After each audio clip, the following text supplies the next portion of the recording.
Assalamualaikum warahmatullahi wabarakatuh, sahabat Terasi. Untuk sore hari ini kembali lagi bersama Putri di Khidmat Ramadan. Dan untuk sore hari ini Putri sudah bersama dengan Ibu Fatma Ariana ST.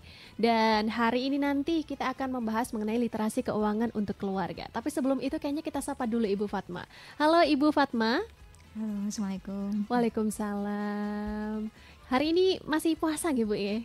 Insya Allah. Insya Allah, alhamdulillah. Ini tadi ngomongin soal cuaca nggih Bu. Tadi alhamdulillahnya terang gitu. Nggih. Semoga nanti sampai pulang juga terang.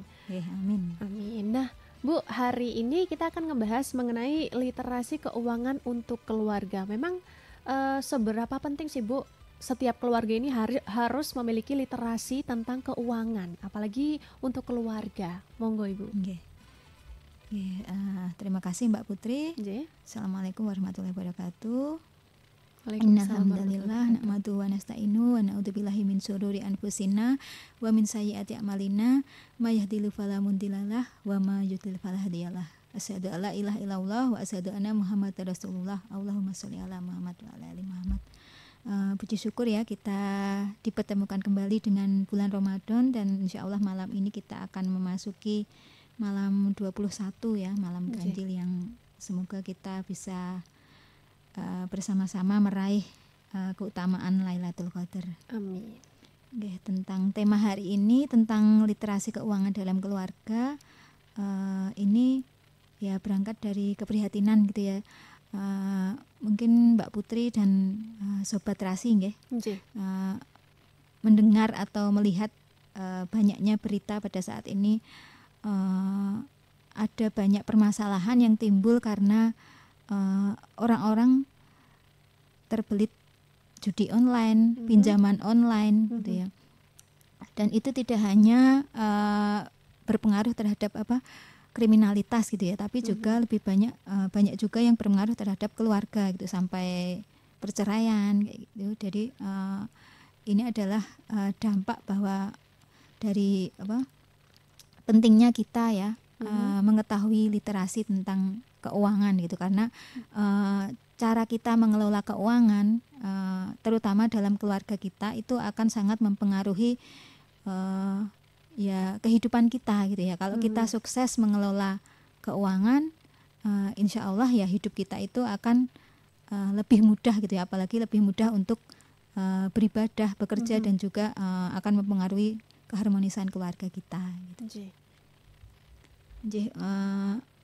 Kalau alhamdulillah ya kita sebagai seorang muslim ya, agama Islam itu mengatur segala aspek kehidupan itu sangat lengkap gitu ya, dari kita bangun tidur sampai kita tidur lagi gitu. Dan salah satunya yang diatur juga bagaimana pengelolaan harta kita gitu ya.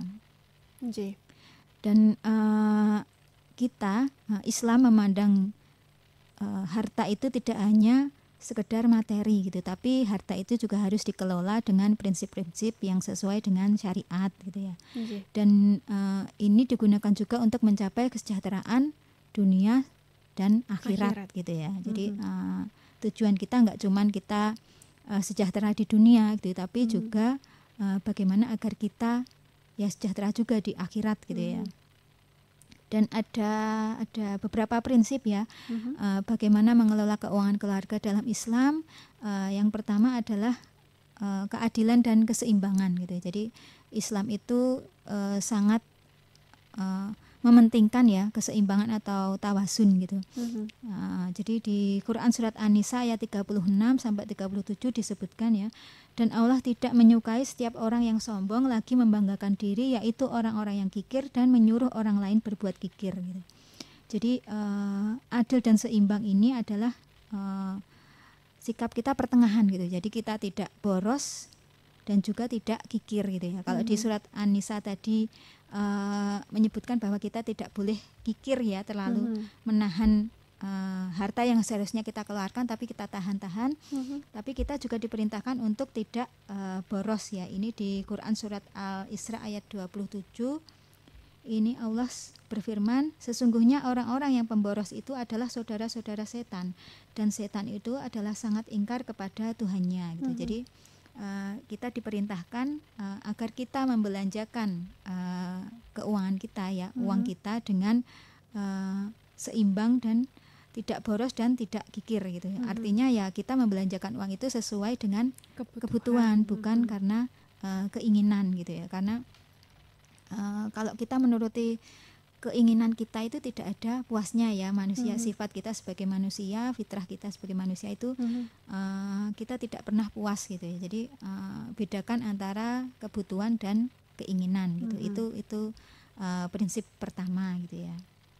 Yang kedua adalah Islam memerintahkan agar kita menjaga harta dari sumber yang halal gitu. Jadi kita harus sangat menjaga ya, agar apa yang kita makan, apa yang dikonsumsi oleh keluarga, terutama anak-anak kita itu adalah bersumber dari penghasilan yang halal gitu ya. Dan ini tidak hanya ini ya, jadi harus jelas gitu ya, apakah pekerjaan kita itu apa gitu. Proses kita mendapatkan pekerjaan itu pun juga harus ini ya, harus jelas bahwa itu memang prosesnya dengan cara legal, yang halal, dengan cara yang baik gitu ya, bukan dengan cara yang menyogok atau menyuap kayak gitu. Jadi dan prosesnya itu juga harus halal gitu ya. Karena kalau kita anak-anak kita gitu ya, terutama ketika mereka mengkonsumsi makanan atau apapun ya dari sumber yang haram, itu akan berdampak juga gitu ya. Dan dampaknya tidak hanya nanti di akhirat gitu, tapi ternyata di dunia pun kita pun sudah bisa merasakannya gitu ya. Na'udzubillah min dzalik. Mungkin Mbak Putri atau ya Sobat Rasi bisa pernah mengetahui gitu ya, ketika sebuah keluarga yang mungkin secara penghasilan di atas kertas sebenarnya penghasilannya besar gitu ya, seharusnya bisa hidup dengan nyaman, dengan sejahtera gitu ya, tapi ternyata banyak permasalahan yang melanda keluarga tersebut gitu. Mungkin anaknya sakit-sakitan atau banyak musibah yang melanda, atau ya ada banyak permasalahan gitu ya yang melanda keluarga tersebut, sehingga tidak bisa menjadi keluarga yang harmonis yang sakinah gitu ya. Dan itu bisa jadi salah satunya disebabkan karena sumber harta yang haram gitu ya. Insya Allah kalau ini ya, di dalam Islam itu sebenarnya tidak menitik beratkan kepada jumlah gitu. Jadi ketika mungkin penghasilan kita sedikit gitu ya, di atas kertas kayaknya kok UMR Magetan itu dibandingkan UMR Jakarta misalkan seperti itu ya, itu kan jauh beda gitu ya. Tapi kalau itu kita peroleh dengan jalan yang halal, dengan cara yang baik, insya Allah itu akan menjadi harta yang berkah gitu ya. Dan harta yang berkah itu kelihatannya kecil jumlahnya, tapi Masya Allah ya, kita nggak tahu keajaiban yang diberikan oleh Allah itu. Kelihatannya kecil, ternyata itu cukup gitu ya. Mungkin bahkan bisa berlebih, kita bisa memberi ke orang lain. Dan yang jelas insya Allah ya, anak-anak kita, keluarga kita itu bisa tenang, anak-anak solih dan anak-anak sehat gitu ya. Itu saya rasa juga sangat penting gitu ya.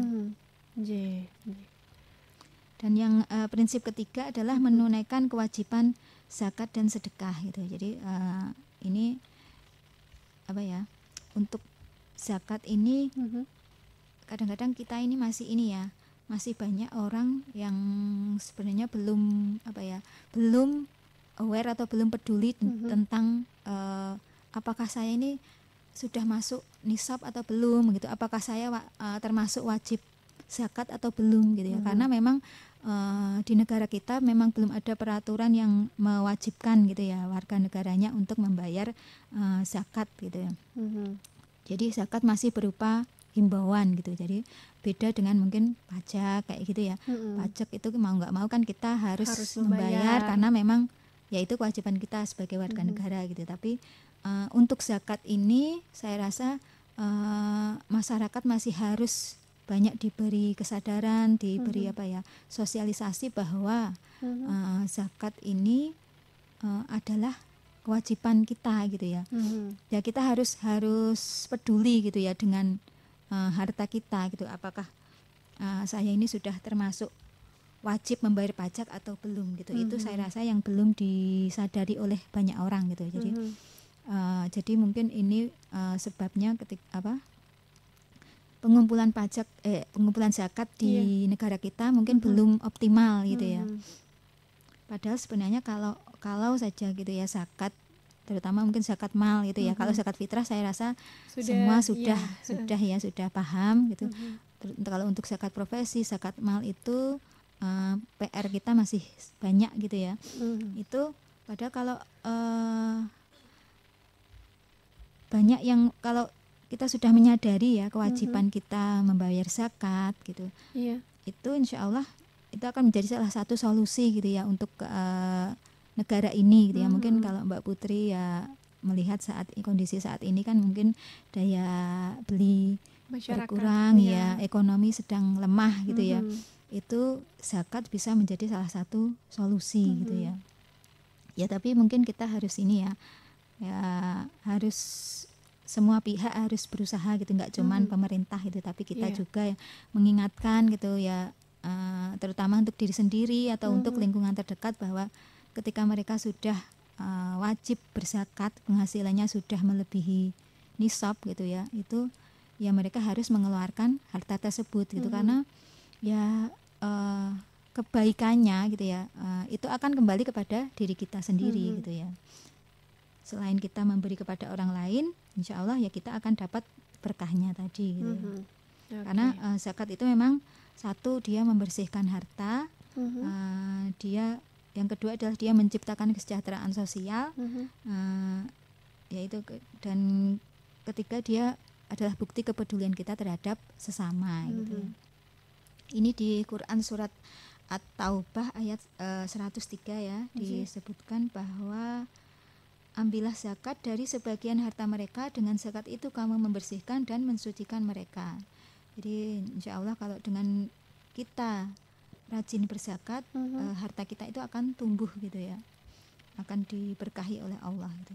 Dan bahkan saya kemarin sempat melihat di brosurnya lembaga pengumpul zakat itu ya, itu kalau kita sudah membayar zakat penghasilan, itu akan bisa menjadi pengurang pajak kita gitu. Jadi dari lembaga itu mereka mengeluarkan semacam surat keterangan bahwa bapak atau ibu ini sudah membayar zakat gitu, sehingga dia berhak mendapatkan potongan pajak gitu. Jadi nggak dipotong 2 kali gitu ya hitungannya gitu. Jadi salah satu bisa berkurang. Ya mungkin itu ya ketika kita belum termasuk wajib zakat gitu ya, wajib yang berzakat, kita bisa mulai dengan sedekah gitu. Kalau sedekah itu kan jumlahnya tidak ada aturan gitu, dan kita boleh memberikan kepada siapa saja sesuai keinginan kita gitu ya. Itu bisa dipupuk sejak dini gitu ya. Mungkin anak-anak kita dibiasakan untuk bersedekah gitu, atau sebagian dari uang sakunya mungkin dikumpulkan atau diberikan untuk infak gitu ya, untuk infak atau sedekah. Oke, itu yang 3 prinsip ya, penataan keuangan di dalam Islam gitu ya, terutama untuk pengelolaan keuangan di keluarga. Nah Ibu, ini sekaligus saya ingin bertanya nih. Nah, bagaimana sih, karena ini biasanya sering terjadi, mungkin termasuk dengan saya ya, bagaimana caranya kita ini membedakan antara keinginan dan juga kebutuhan? Membedakan keinginan dan kebutuhan itu memang pertama-tama memang sulit gitu ya, dan itu perlu tekad dari diri kita gitu. Saya pun sebenarnya ketika ini ya awal-awal berkeluarga gitu ya, saya itu termasuk orang yang boros gitu, tapi alhamdulillah suami itu rajin mengingatkan bahwa saya harus bisa membedakan antara kebutuhan dan keinginan gitu. Jadi yang pertama mungkin kita harus punya partner gitu yang bisa mengerem ya, bisa mengerem, bisa membantu kita mengingatkan. Misalkan kadang kita sebagai perempuan itu kan susah ya Mbak, misalkan melihat barang-barang lucu gitu, pengen beli gitu ya. Itu ya fitrah itu saya rasa, tapi fitrah kan bisa dikendalikan gitu. Jadi kalau belum berkeluarga bisa memilih teman yang sifatnya hemat gitu ya. Jadi kita pilih teman yang kelihatannya Mbak ini kan kita bisa membedakan ya, teman kita yang boros, teman kita yang hemat, yang pelit, itu kita bisa membedakan lah. Kita pilih yang tengah-tengah tadi, yang seimbang tadi ya, yang dia kelihatannya sudah bisa menata dirinya, menjaga diri ya. Sebenarnya kan kalau antara kita membedakan kebutuhan dan keinginan itu kan berasal dari pengendalian diri kita gitu. Jadi kalau pengendalian diri kita baik ya insya Allah kita bisa membedakan itu tadi gitu. Ya yang pertama tadi berarti kita pilih lingkungan atau teman yang bisa mengingatkan kita gitu ya. Syukur-syukur kalau punya suami atau istri ya berarti yang disiplin gitu ya, yang pokoknya yang bisa mengingatkan gitu ya. Yang kedua adalah ya kita harus terus menerus berlatih gitu ya. Misalkan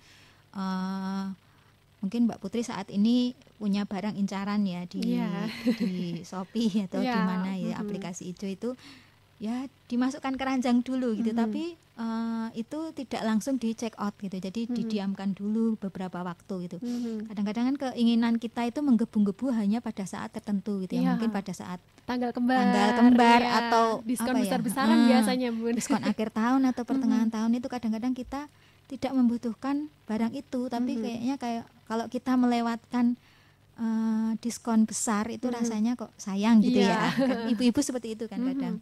Nah itu kita berarti memberi jeda gitu kepada diri kita untuk ya benar-benar berpikir apakah saya benar-benar butuh barang itu atau enggak gitu. Kadang-kadang ketika itu sudah masuk keranjang gitu ya, terus kita diamkan seminggu gitu ya. Ya, itu hasrat berbelanja itu ya kadang sudah berkurang turun sendiri gitu ya. Tapi ya itu tadi yang penting adalah pengendalian diri kita gitu ya. Dan itu harus sering dilatih gitu ya. Oke, baik. Nah, ini kebetulan ada satu penanya nih, Bu Fatmah, kita terima dulu ya. Ada Bunda Sri Uning, selamat sore Bunda. Halo, assalamualaikum warahmatullahi wabarakatuh. Waalaikumsalam warahmatullahi wabarakatuh. Ya, ini sama Bu Ustazah siapa ini? Dengan Ibu Fatmah. Ya, salam kenal Ibu Fatmah. Saya Bu Sri Uning yang ada di Asabri. Oke, salam kenal Ibu. Mungkin ya, ini masalah keuangan ya. Masalah keuangan emang rumit ya kalau sudah keluarga. Ini aku punya cucu 4 itu sudah kerja semua. Nah, ini kalau pengeluaran uang itu aku agak keras saya atur ya. Mohon maaf ya sebelumnya. Ini namanya cucu itu gimana ya, keinginan sama kebutuhan itu mesti banyak keinginan. Ya tak Ustazah. Nah itu kebutuhan lebih penting daripada keinginan. Kalau keinginan itu bisa ditunda, tapi kalau kebutuhan yang butuh benar-benar yang dibutuhkan, apa itu pakaian, apa itu yang pokoknya yang tidak melampaui batas lah. Misalnya nggak punya baju putih, beli baju putih nggak apa-apa. Terus nanti kalau sudah keluar ada lagi yang diinginkan, yang tidak diinginkan itu dia ingin kan itu ya bukan kebutuhan yang terutama yang penting-penting, misalnya beli sabun beli apa itu lebih penting. Nah itu kadang-kadang cucu itu leset itu, kalau terus saya bilangin saiki ngene lho, mungkin wis gaji kudu iso titing, hati-hati antara pengeluaran dan pemasukan. Aku gitu Bu Ustazah. Antara pengeluaran dan pemasukan itu mesti nggak sama. Pemasukan segini, pengeluaran lebih banyak, biasanya begitu ya. Ini aku kasih iya ini cucu ini ada yang cucu itu yang titi itu ada, yang boros itu ada, jajan terus lah itu aku nggak suka ya kalau jajan terus. Jajan itu kalau jajan bergizi apa gimana jajannya nggak penting-penting itu, seperti ciki apa-apa itu kan ya bukan makanan yang sehat ya. Ini aku bilang kowe ndek gaji, ndek bayar, aku gak pengen jaluk, tapi aku pengen ngatur. Nek gelem yo tomponan, gak gelem yo terserah, iki demi kebaikanmu, masa depanmu. Soalnya nek cah lanang kuwi engko calone ngopeni anake wong, lah kudu keuangan ki diatur tenan. Betul itu. Saya kasih buku itu contoh itu engko gaenen dhewe terserah. Buku pengeluaran sampai pemasukan, masuk berapa, keluar berapa. Terus beli ini berapa, dihitung itu dalam 1 bulan itu pengeluaran ini beli apa harus dicatat. Mosok kok ngono lho. Nek pengen awakmu keuanganmu gak boros, carane yo ngono kuwi. Lah sing ora penting aja dituku.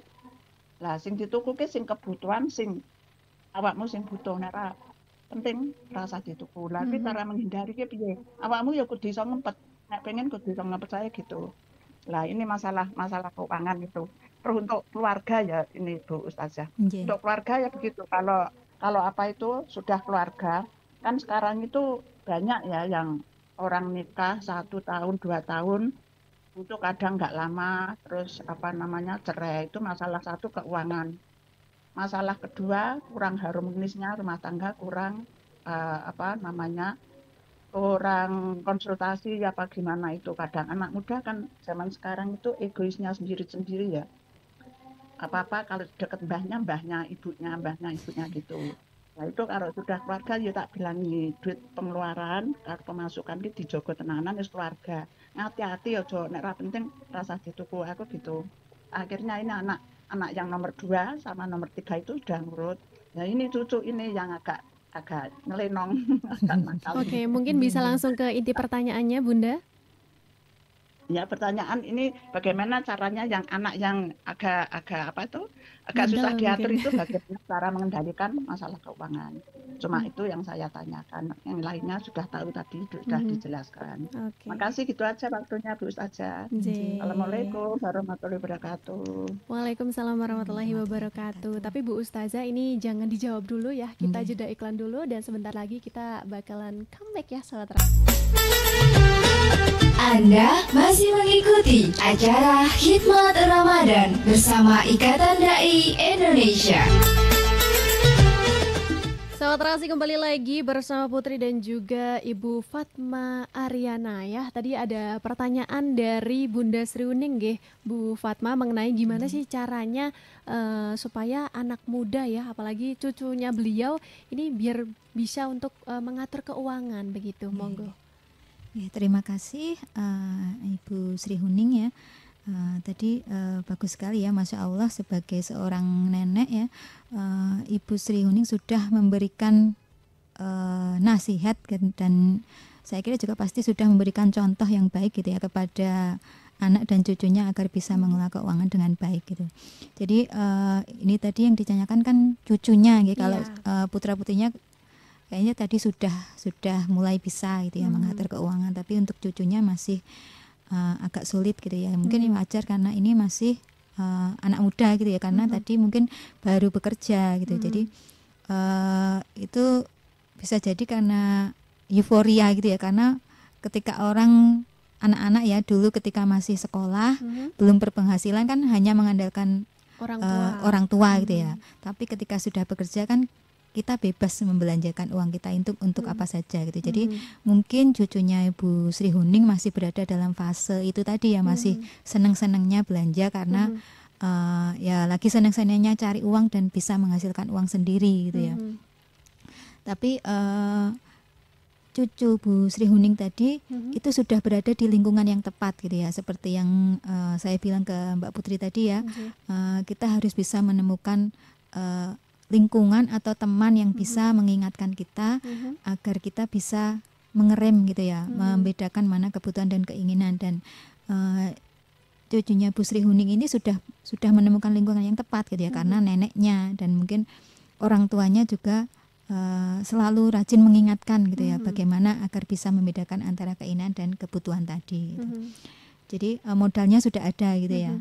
Yang kedua mungkin karena selain euforia tadi, anak-anak muda ini masih mereka belum punya kebutuhan atau belum punya target gitu. Jadi kalau kita itu tidak punya target, ya ibaratnya orang jalan ya, kita nggak tahu arah tujuan kita, ya kita jalan aja gitu ya. Kadang-kadang ya mungkin ya sama gitu ya, seperti yang saya alami mungkin di tahun-tahun pertama menikah gitu ya. Karena waktu itu masih ngontrak gitu ya, belum punya rumah sendiri.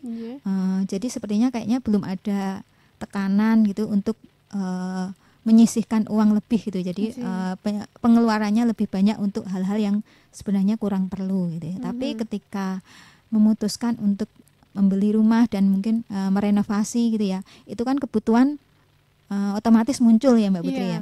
Jadi dan itu akhirnya kita mikir sendiri gitu. Oh berarti ketika kita mungkin mau kulineran gitu ya, mungkin biasanya weekend kulineran atau jalan-jalan ke mall kayak gitu, itu pada akhirnya ketika kita punya target, misalkan harus rampung membangun rumah ya, itu mau nggak mau kita akan mengerem sendiri gitu, Sabtu Minggu di rumah saja gitu ya. Kalaupun mau jalan-jalan udah ke alun-alun atau ke taman saja yang gratis gitu ya. Kalau mau beli makan pun itu ya pilih yang di pinggir jalan saja, tidak usah nggak harus ke kafe-kafe kekinian kayak gitu ya. Jadi kita jadi merasa sayang gitu karena memang kita punya kebutuhan, punya target yang lebih besar gitu. Jadi untuk cucunya Bu Sri Huning itu mungkin bisa diarahkan untuk agar dia punya target. Misalkan kalau cucunya laki-laki mungkin bisa diarahkan untuk ya mulai mencicil rumah atau kendaraan atau apapun gitu ya, yang sesuatu yang sifatnya besar gitu dan itu butuh usaha effort lebih gitu ya, butuh effort untuk kita membeli itu gitu ya. Jadi ketika ini ya kadang-kadang ketika kita punya impian dan itu hampir terwujud itu ya kita akan berusaha keras gitu ya mewujudkan itu gitu. Dan yang ketiga mungkin ya agar anak-anak muda ini bisa lebih senang menabung, lebih bisa menata keuangannya. Sebenarnya kalau sekarang ini sudah banyak instrumen atau aplikasi yang bisa membantu kita untuk menabung dengan lebih mudah gitu ya. Mungkin kalau Mbak Putri bisa lihat di Instagram atau ya di mana ya, saya pakainya Instagram ya, itu banyak sekali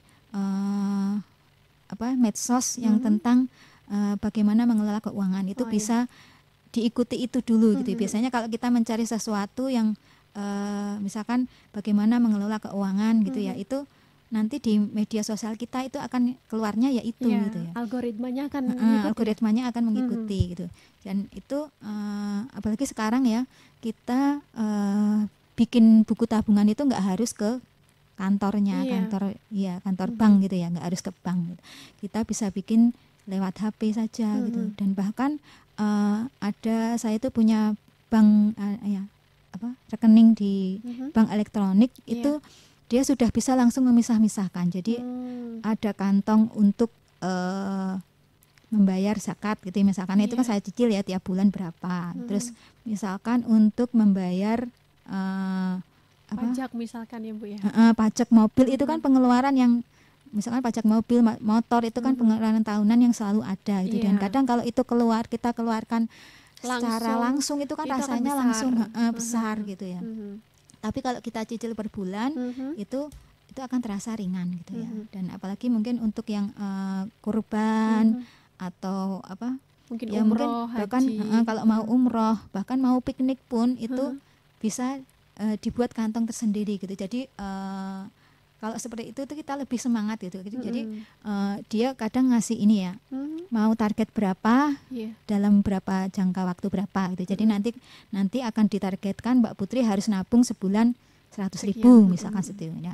Ketika sudah menabung sekitar 10 bulan itu nanti akan ada target Anda sudah 80% atau berapa. Nah itu akan meningkatkan semangat kita gitu. Ketika melihat itu bentar lagi berarti target saya tercapai gitu ya. Dan kadang dia pun otomatis menarik gitu ya. Kalau kita punya saldo di situ, nanti diatur tanggal 1 untuk tabungan zakat, yang tanggal 2 untuk tabungan kurban, tanggal 3 untuk pajak apa gitu ya. Jadi dia sudah mengatur sendiri gitu ya. Itu bisa kita atur sendiri gitu. Kan kalau pakai cara yang dulu kita pakai amplop Celengan. atau kita pakai yang ya pokoknya sendiri-sendiri gitu ya. Kadang Iya. itu kan susah ya. Nah, tapi kalau sekarang apalagi kita bayar-bayar apa itu kan kadang pakai QRIS, Iya. kita tinggal transfer. Nah itu Iya. kita nggak harus sering-sering mengambil uang tunai gitu. Betul, Jadi karena kita kalau tunai itu biasanya lebih sering ngambilin tuh Bu. tapi kadang secara elektronik pun transfer itu kadang kita nggak ngerasa banyak loh. Kadang Iya. kita misalkan beli sesuatu ya 100.000 makanan gitu ya, itu Iya. kan perasaannya kok banyak banget. Tapi kalau transfer 100.000 dikit, nah itu bahaya gitu ya. Iya. Jadi ya itu harus pandai-pandai. Tapi kalau kita itu tadi ya sudah ada kantong-kantong tersendiri itu, jadi sudah ada alokasi. Misalkan mau jajan itu sudah ada sebulan dijatah berapa gitu. Jadi nanti kalau di pertengahan bulan atau di tanggal berapa itu sudah habis ya sudah, berarti nanti sesudahnya tidak boleh jajan lagi gitu ya. Dan bahkan sekarang pun ada aplikasi yang untuk investasi untuk anak-anak muda gitu ya, yang mereka juga menggandeng influencer kayak Raditya Dika atau ya banyak yang sekarang itu penasehat keuangan itu yang mereka ya masih muda, masih bisa jadi panutan gitu ya untuk anak-anak muda yang lain. Dan itu ya kita pintar gitu ya, dari aplikasi itu mereka ngasih tahu oh kita sudah nabung rutin selama 10 bulan gitu, ada tanda apinya, ada jadi kayak kita semangat gitu. Dan itu bisa dipamerkan di media sosial gitu ya. Jadi kecenderungan sekarang itu anak-anak muda bisa memamerkan pencapaian mereka gitu, dan itu saya rasa juga kita pandang dari segi yang positif ya, ketika mereka menularkan semangat untuk menabung itu bisa jadi teman-teman mereka yang lain juga tertarik untuk mengikuti jejak itu gitu. Jadi kita jangan pandang itu sebagai pamer saja gitu, tapi itu adalah upaya untuk mengajak teman yang lain gitu ya. Oke, baik. Jadi seperti itu ya Bunda Sri Guneng, mungkin tips yang mungkin bisa dicoba untuk cucunya nanti. Dan Bu Fatmah, kita bakal jeda terlebih dahulu, nanti kita akan kembali setelah yang satu. Saudara sih masih di Khidmat Ramadan, dan ini juga sekaligus menjadi penutup kita. Kita berikan kesempatan ya untuk Ibu Fatmah memberikan closingan untuk sore hari ini. Monggo Bu Fatmah. Ya, terima kasih Mbak Putri. Tadi kita sudah sharing ya tentang pengelolaan keuangan keluarga. Ya kalau dari Bu Sri Huning tadi, beliau merutinkan untuk menyusun anggaran keuangan itu, saya kira juga itu sangat penting ya. Mencatat pengeluaran kita gitu, dan itu akan mengetahui di mana sih porsi terbesar pengeluaran kita gitu ya. Itu akan membuat itu kelihatannya sepele, tapi itu pengaruhnya sangat besar gitu ya. Dan untuk menabung itu jangan dilakukan di akhir gitu. Jadi kita sisihkan tabungan itu di awal gitu. Jadi kalau kita nunggu ada sisa baru menabung, tingkat keberhasilannya kayaknya nggak sampai 10% gitu ya. Dan yang kedua adalah yaitu tadi kita belajar menabung. Menabung itu adalah sebuah keterampilan ya, berinvestasi. Kita sisihkan penghasilan kita itu ya, karena bahkan hewan-hewan ya ketika masuki musim dingin mereka mengumpulkan makanan dulu gitu ya, agar bisa mencukupi kebutuhan mereka saat musim dingin tiba gitu. Apalagi kita gitu ya. Ini di hadis riwayat Bukhari, sabda Rasulullah SAW, simpanlah sebagian dari harta kamu untuk kebaikan masa depan kamu, karena itu jauh lebih baik bagimu gitu ya. Dan yang ketiga, hindari utang riba ya. Itu tadi sampai pinjaman online atau apapun pay later itu memang iming-imingnya sangat menarik gitu, tapi itu juga akan menjerumuskan kita gitu ya, ketika kita menikmati dan kita menjadikan itu sebagai sebuah kebiasaan gitu ya. Jangan sampai itu tadi keinginan kita mengalahkan akal sehat gitu ya. Dan yang terakhir adalah jangan lupa untuk kita memperbanyak sedekah gitu ya. Karena Rasulullah ini ya, harta tangan di atas itu jauh lebih baik daripada tangan di bawah gitu ya. Itu insya Allah sedekah kita, zakat kita itu akan menjadi menambah menambah keberkahan pada harta kita, dan itu akan ya kehidupan kita insya Allah juga akan menjadi berkah gitu ya. Keluarga kita juga akan menjadi sakinah mawaddah warohmah gitu ya. Oke, penutupnya adalah ini ya, hadis riwayat Muslim saya bacakan bahwa Rasulullah SAW bersabda, 1 dinar yang kamu belanjakan di jalan Allah, 1 dinar yang kamu belanjakan untuk membebaskan seorang budak, 1 dinar yang kamu sedekahkan kepada orang miskin, dan 1 dinar yang kamu belanjakan untuk keluargamu, yang paling besar pahalanya adalah kamu belanjakan untuk keluargamu. Jadi jangan lupa ya, untuk para ayah terutama, tugas utama adalah memberi nafkah untuk keluarganya gitu. Dan kalau kita punya sudah berpenghasilan ya, sudah punya uang sendiri ya, jangan lupa keluarga itu yang utama dulu. Nah itu ketika sekeluarga sudah, baru kita keluar gitu ya, memberi manfaat untuk orang lain di sekeliling kita. Itu saja mungkin yang bisa saya sampaikan. Kurang lebihnya mohon maaf. Assalamualaikum warahmatullahi wabarakatuh. Waalaikumsalam warahmatullahi wabarakatuh. Selamat berjumpa di Khidmat Ramadan selanjutnya.